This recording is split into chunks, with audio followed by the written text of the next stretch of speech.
এখানে ভোটে হেরেও বিজেপি মনে করছে আমি এমএলএ। এখানে এখানে এমন আস্ফালন করে বেড়াচ্ছে।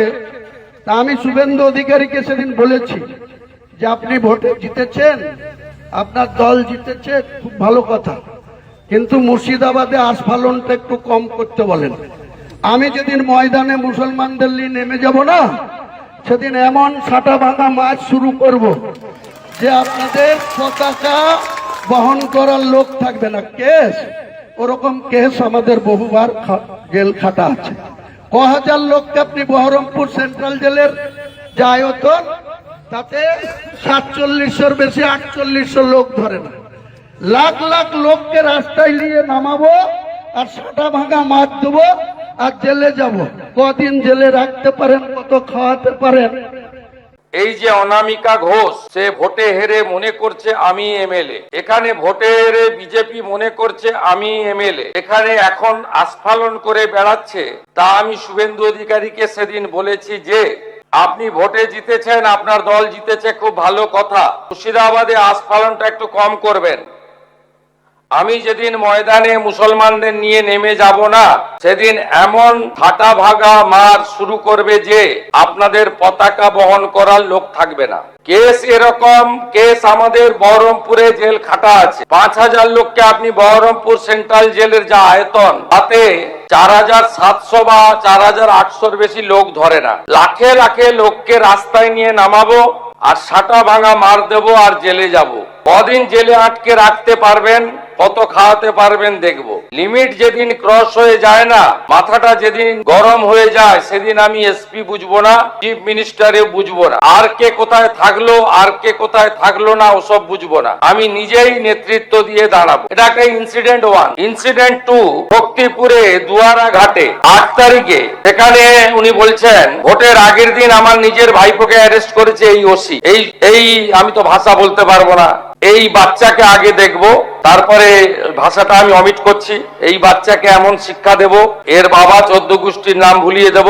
এ লালগোলাতে 500 মুসলমানের লাইফ শেষ করে দিয়ে এসেছে। সত্যভাবে বলবো, এই ওসিকে এখান থেকে সরানো শুধু না, একেবারে অকেজো পোস্টিং দিতে হবে। যদি না দেয় 10,000 লোক নিয়ে থানা ঘিরে একে কলার ধরে থানা থেকে বার করব, পারলে আমাকে রুখে নেবেন। এই দুটো ইনসিডেন্টের পরে আমার মনে হয়েছে যে এনাফি জানাব, সময় এসেছে এই ধরনের লোককে সবক শেখানোর। আপনাকে আমি পরিষ্কার বলছি, মমতা ব্যানার্জি মুখ্যমন্ত্রী নন। আপনি দুর্বল মুখ্যমন্ত্রী পেয়ে যা খুশি করেছেন, যা খুশি বলেছেন।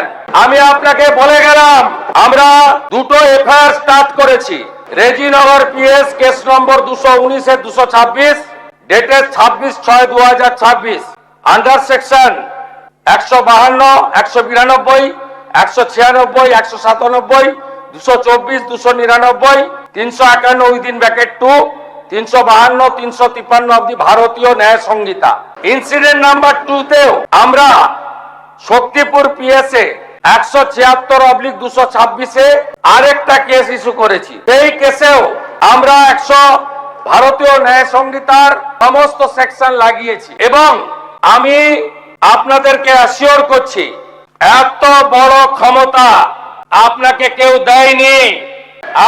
আপনি মুখে যেগুলো বলেছেন, আপনাকে আমি বলে গেলাম। আপনি কেন করছেন আমি জানি, আপনি কেন করছেন রাজনৈতিক কারণটা আমি জানি। আপনার এজেন্ডা 2 ছিল। 1 এজেন্ডা, ভরতপুর, রেজিনগর, নওগাঁয় সব নির্বাচিত পঞ্চায়েত যে দলেরই হোক ভেঙে আপনার পার্টিতে নিয়ে যাওয়া। আপনি সেটা করতে পারছেন না। আর দ্বিতীয় হচ্ছে, আপনি 2টো সিটে জিতেছেন, নিয়ম মেনে একটাই রিজাইন করেছেন রেজিনগর। আগামী 2-3 মাসের মধ্যে উপনির্বাচন হবে, আপনি আপনার ছেলেকে জেতাতে চাইছেন। 72% মুসলিম আছে। মুসলিম ভোটকে কনসলিডেট করার জন্য আপনি এই খেলাটা খেলছেন। আপনি কান খুলে শুনে রাখুন, আপনাকে এইভাবে ধমক, হুমকি, বেপরোয়া, লাগাম ছাড়া কথা বলতে দেব না, দেব না, দেব না। আপনাকে আমি শুধু 3টে উদাহরণ দিলাম। 25 বার ভাবার হুঁশিয়ারি দিয়ে আমি সবাইকে আশ্বস্ত করছি, আপনারা ভাবছেন কেস হয়েছে, অ্যাকশন কবে হবে? যারা ওকে ডেকেছিল এই সভাতে তাদেরকে আগে তুলবো, তারপরে আপনার কাছে যাব। যা করার করব, আমি আশ্বস্ত করছি আপনাদের। আপনি ধরে রাখুন, এটা ওর শেষ বক্তব্য, ধরে রাখতে পারেন।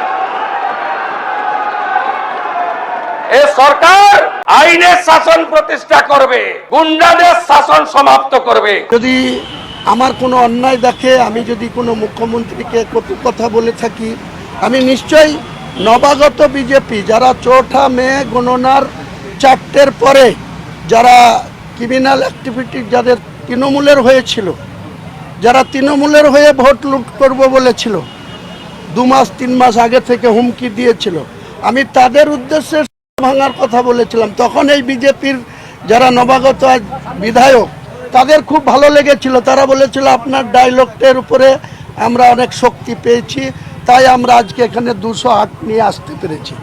আজকে আমি যখন সেই নবাগত বিজেপি যারা তৃণমূলের ক্রিমিনাল অ্যাক্টিভিটির সঙ্গে যুক্ত, তোলাবাজির সঙ্গে যুক্ত, লুটের সঙ্গে যুক্ত, তারা প্রশাসনের সাপোর্ট পাওয়ার জন্য আজকে আমার সঙ্গে সংঘর্ষে লিপ্ত হচ্ছে।